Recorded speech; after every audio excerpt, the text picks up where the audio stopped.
In today's video, I'm going to teach you how to create a new database in Notion using Google Chrome. Whether you're a seasoned user looking to streamline your workflow or a newcomer eager to organize your data efficiently, this guide will walk you through the process step by step. First things first, open up Google Chrome and log into your Notion account. If you haven't already, you'll need to navigate to your workspace or create one where you'd like to store your new database. Once you have Notion open, you'll see a clean interface with a sidebar on the left. This is where all the magic begins. Next, you're going to want to start a new page. To do this, click on the plus new page button. This button is your gateway to a world of organization possibilities. After clicking it, you'll be given several options on how you'd like to format your page. For our purposes, you'll want to select table or another database type.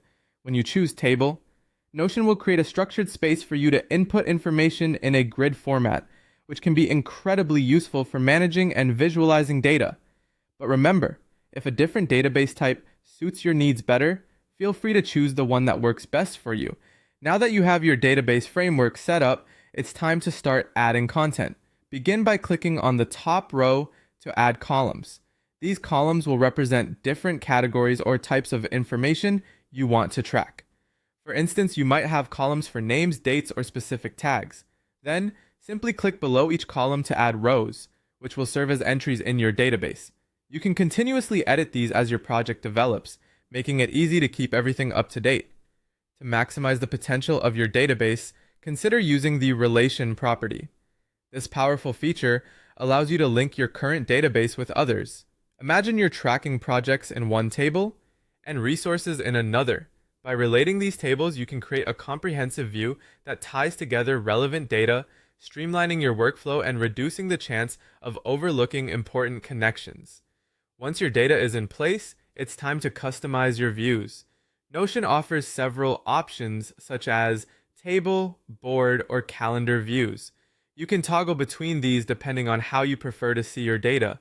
For instance, if you're planning over time, a calendar view might be optimal. If visual organization helps you stay on task, a board view could be ideal. Play around with these options to find the one that best suits your working style.